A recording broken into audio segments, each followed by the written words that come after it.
গ্যাসের চুলায় খুব সহজেই গ্রিল বানানোর রেসিপি। বিসমিল্লাহির রহমানির রহিম। আসসালামু আলাইকুম, ওয়েলকাম টু চ্যানেল। আজ আমি আপনাদেরকে বানিয়ে দেখাবো গ্যাসের চুলায় কিভাবে খুব সহজে গ্রিল বানানো যায় তারই একটা রেসিপি। আর এটা খেতেও কিন্তু দোকানেরটার থেকে অনেক বেশি মজার হয়, আর কালারটাও কিন্তু অসাধারণ হয়েছে, দেখেই বুঝতে পারছেন। তাহলে চলুন রেসিপিটা দেখে নেওয়া যাক।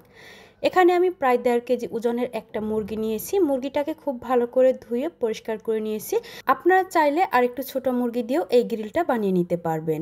এখন আমি এই বুকের মাংসটাকে একটা ছুরি দিয়ে কেটে নিচ্ছি হাড় পর্যন্ত।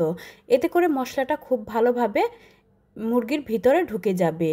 এই জন্য এভাবে খুব ভালো করে কেটে নিতে হবে। একটা সাইড আমার কেটে নেওয়া হয়ে গেছে, এখন অপর পাশটাও আমি কেটে নিচ্ছি।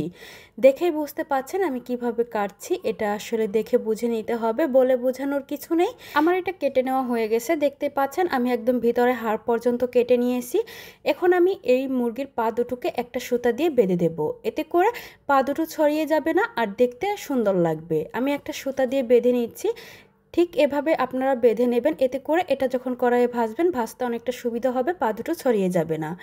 এখন আমি পায়ের উপর যে মোটা অংশটা, এই অংশটাকেও একটু কেটে দিচ্ছি। এতে করে এর দিকেও মশলাটা খুব ভালোভাবে ঢুকে যাবে। এখন আমার কেটে নেওয়া হয়ে গেছে, আমি এখন এটাকে একটা সাইডে রেখে দিয়ে মশলাটাকে রেডি করে নেব। আমি এই প্লেটের মধ্যেই নিয়ে নিচ্ছি হাফ কাপ পেঁয়াজ বাটা। তারপর এখানে দিয়ে দিচ্ছি হাফ কাপের থেকে একটু কম হবে টক দই। টক দইটা এটা আমি গুঁড়া দুধ দিয়ে বাসায় বানিয়ে নিয়েছি।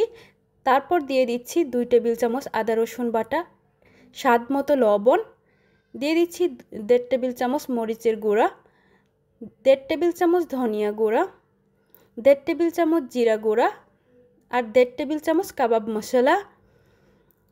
টেস্টটাকে ব্যালেন্স করার জন্য দিয়ে দিচ্ছি 1 টেবিল চামচ চিনি, 2 টেবিল চামচ জেলি। এটা আমি অরেঞ্জ জেলি যেটা, সেটা দিয়েছি। আপনারা চাইলে যে কোনো জেলিটা এখানে দিতে পারবেন। দিয়ে দিচ্ছি 3 টেবিল চামচ টমেটো কেচাপ, দিয়ে দিচ্ছি 1 টেবিল চামচ সয়া সস, আর এখানে দিয়ে দিলাম সামান্য একটু জর্দার রং। এতে করে দেখতে অনেকটা সুন্দর লাগবে, কালারটা অনেক বেশি সুন্দর হবে। এরপর দিয়ে দিচ্ছি 1 টেবিল চামচ লেবুর রস আর 2 টেবিল চামচ টক আচার। এখানে আমি তেল সহ জলপাইয়ের আচারটা দিয়ে দিছি। আপনারা চাইলে টক যে কোনো আচারই এখানে দিতে পারবেন। এখন মশলাটাকে খুব ভালো করে মিশিয়ে নিতে হবে। মশলাটাকে খুবই ভালো করে মেশাতে হবে।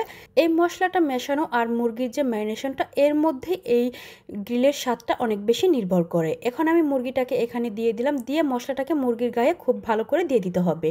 আর আমি যে মুরগিটাকে বুকের অংশটাকে কেটে নিয়েছি, এদিক দিয়ে খুব ভালো করে ভেতর দিয়ে মশলাটাকে ঢুকিয়ে দিতে হবে। আমি পুরো মুরগিটার মধ্যেই মশলাটাকে খুব ভালোভাবে দিয়ে নিচ্ছি।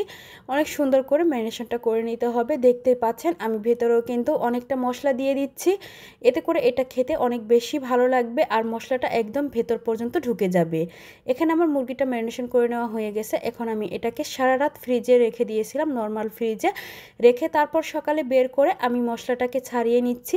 অবশ্যই এটা ভাজার আগে মশলাটাকে কমিয়ে নিতে হবে, তা না হলে মুরগিটা ভাজার সময় মশলাটা পুড়ে যাবে, আর এটা খেতে তিতা লাগবে, ভালো লাগবে না। আমার এখানে মশলাটা দেখতেই পাচ্ছেন আমি একদম খুব ভালো করে ছাড়িয়ে নিয়েছি। এখন আমি এটাকে ভেজে নেব।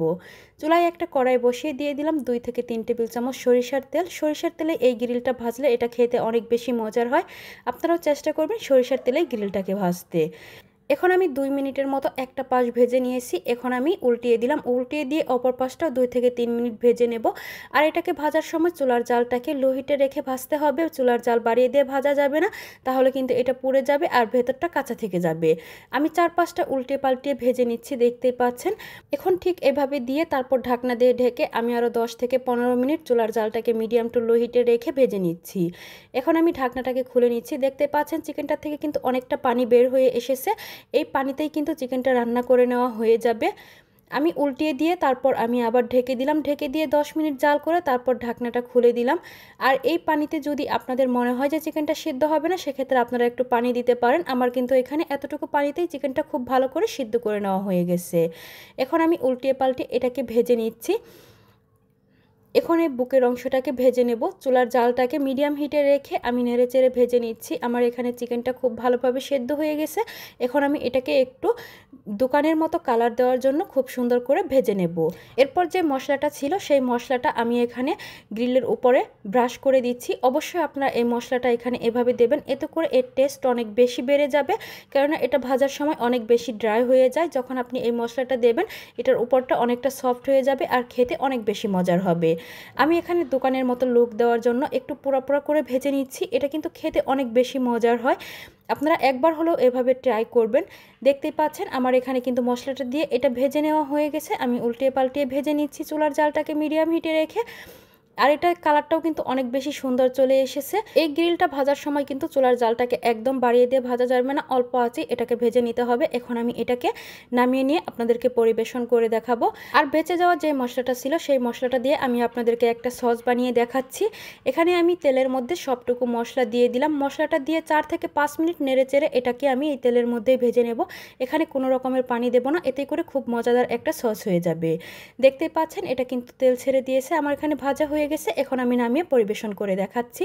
এখানে দেখতে পাচ্ছেন গ্রিলটা কত সুন্দর একটা কালার চলে এসেছে আর খেতেও কিন্তু অনেক বেশি মজার হয়েছে। আশা করছি আমার ভিডিওটি আপনাদের ভালো লেগেছে। যদি ভালো লেগে থাকে তাহলে প্লিজ আমার চ্যানেলটা সাবস্ক্রাইব করে দেবেন আর আমার ফেসবুক পেজটা ফলো দিয়ে রাখবেন। সবাই ভালো থাকবেন। আল্লাহ হাফেজ। আসসালামু আলাইকুম।